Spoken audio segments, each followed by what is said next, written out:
আসসালামু আলাইকুম। সংবাদে আপনাদের সবাইকে স্বাগত জানাচ্ছি। আমি ফিরোজ তোহা। শুরুতেই আরবে কেবলস সংবাদ শিরোনাম।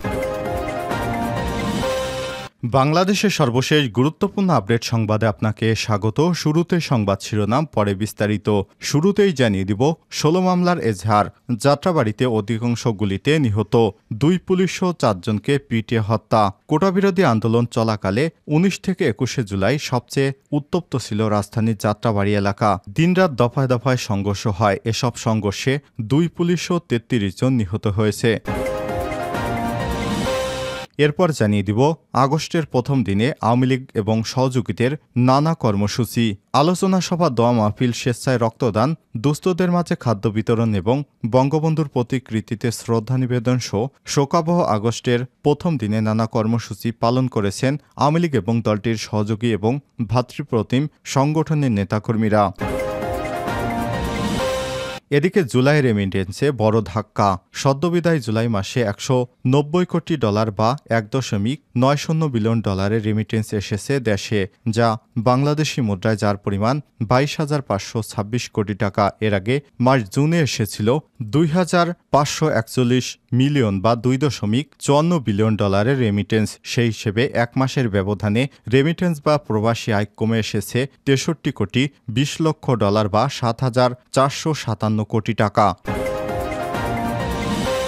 এবারে জানাবো, অফিস কক্ষ থেকে প্রধানমন্ত্রীর ছবি নামিয়ে ফেললেন জাবি অধ্যাপক।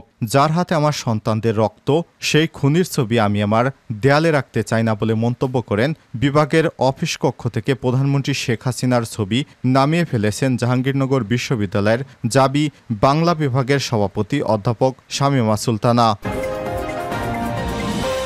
এদিকে শিক্ষার্থীদের সমর্থনে চিকিৎসকদের সমাবেশ, দাবি আদায়ে শিক্ষার্থীদের চলমান আন্দোলনে সমর্থন জানিয়ে শুক্রবার কেন্দ্রীয় শহীদ মিনারে সমবেত হওয়ার ঘোষণা দিয়েছে চিকিৎসকেরা। আজ জুম্মার পর তারা সমবেত হয়ে শিক্ষার্থীদের সাথে একই কর্মসূচি পালন করবেন।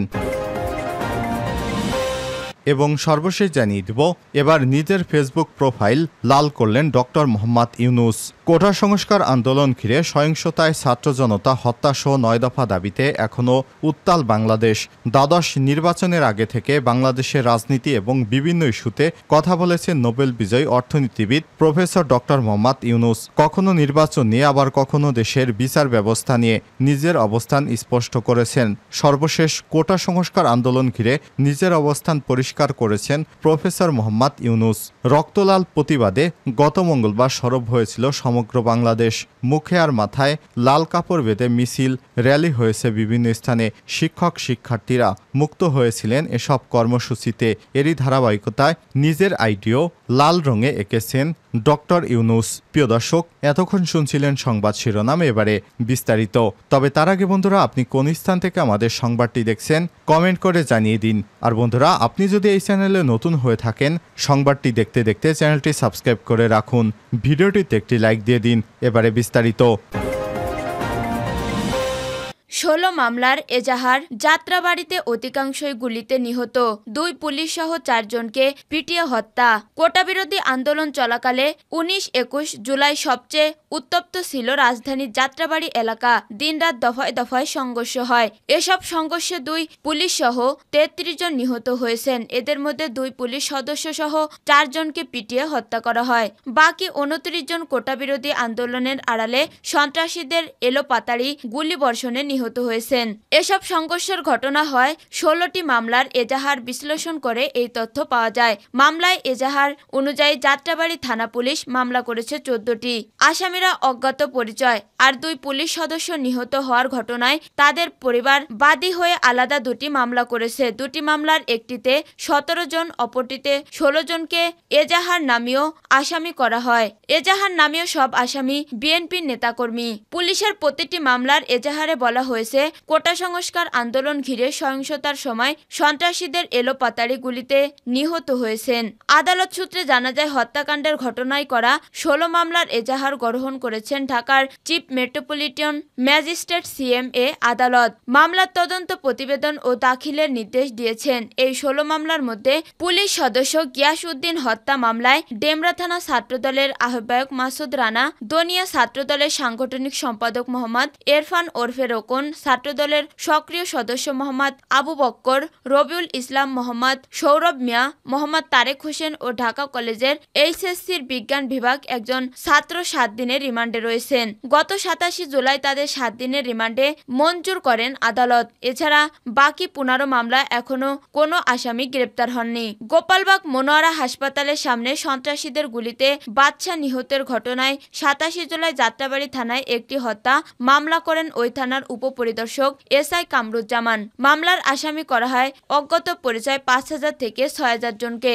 মামলার অভিযোগ থেকে জানা যায় দুষ্কৃতকারীরা যাত্রাবাড়ী থানাধীন গোপালবাগ পুলিশ বক্স, পুলিশ কোয়ার্টার, হানি ফ্লাইওভার, মানিকনগর বিশ্ব রোড, মহাসড়কগামী রাস্তার দুপাশে পার্কিং করা বিভিন্ন পরিবহনের একাধিক বাস, ট্রাক সহ অন্য গাড়িতে ভাঙচুর ও অগ্নিসংযোগ করেন।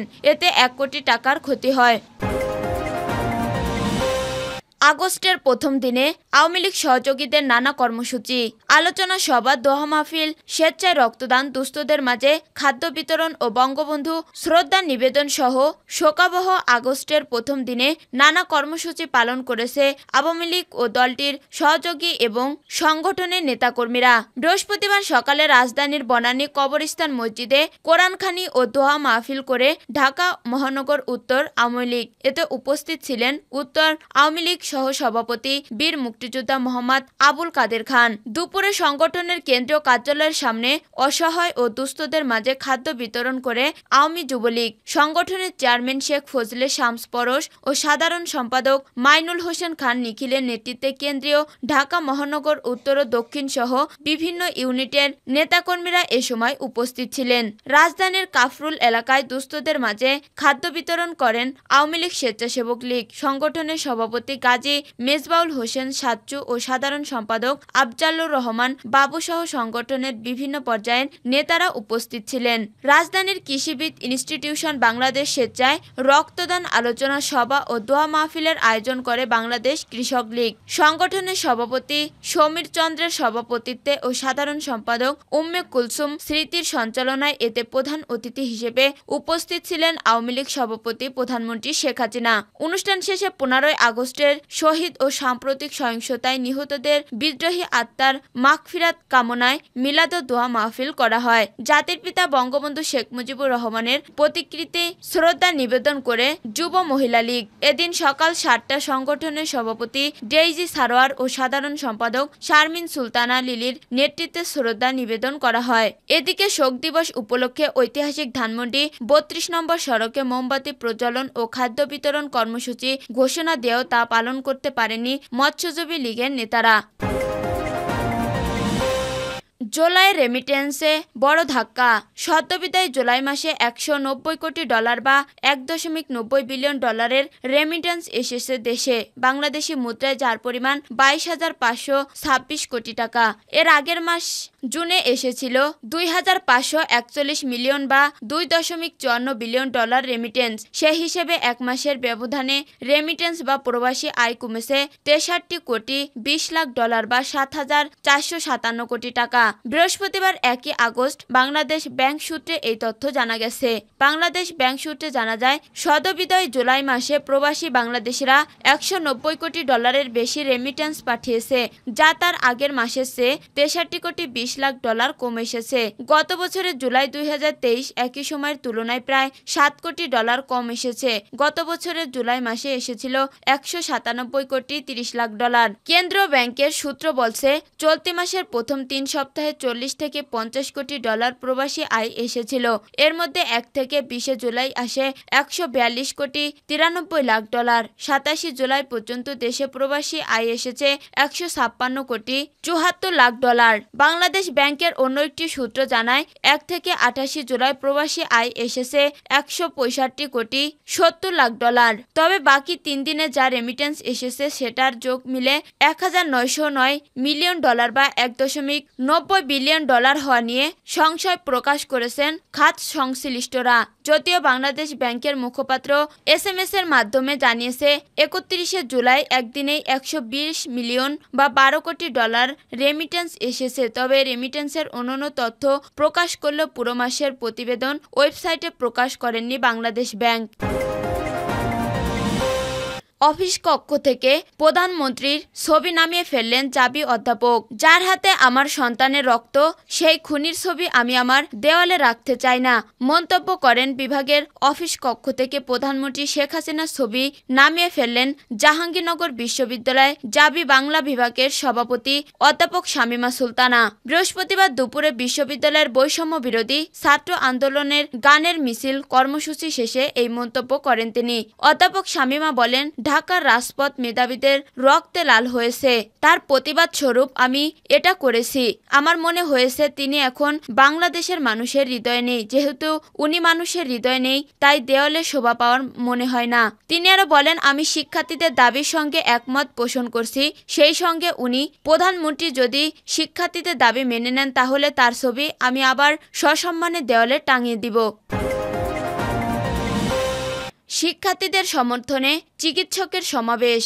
দাবি আদায়ে শিক্ষার্থীদের চলমান আন্দোলনে সমর্থন জানিয়ে শুক্রবার কেন্দ্রীয় শহীদ মিনারে সমবেত হওয়ার ঘোষণা দিয়েছেন চিকিৎসকেরা। বৃহস্পতিবার গণমাধ্যমে পাঠানো এক সম্মিলিত বিবৃতিতে একথা জানানো হয়েছে। শুক্রবার সকাল 10টায় দেশের সব চিকিৎসক, মেডিকেল ও ডেন্টাল চিকিৎসারা কর্মসূচিতে অংশ নেবেন। বিবৃতিতে বলা হয়, আমরা দেখেছি আমাদের মেধাবী চিকিৎসক সজীবকে হত্যা করা হয়েছে। দেশের নানান শান্তিপূর্ণ কর্মসূচিতে আমাদের ছাত্রছাত্রীদের উপর অত্যাচার করা হয়েছে। এতে আরো বলা হয়, আমরা আজ ঘোষণা দিচ্ছি যে পুরো দেশ ও জাতির সঙ্গে একান্ততা পোষণ করে শুক্রবার কেন্দ্রীয় শহীদ মিনারে আমরা এক হব। আমরা আমাদের কথা বলবো, প্রতিবাদ জানাবো একসঙ্গে। চলুন আবার এক হই। আমরা দেশের ছাত্র সমাজের সব শ্রেণী, সব পেশার মানুষের অধিকার আদায়ে, নিহতদের বিচারের দাবিতে, অবৈধভাবে গ্রেপ্তারের জামিনের দাবিতে।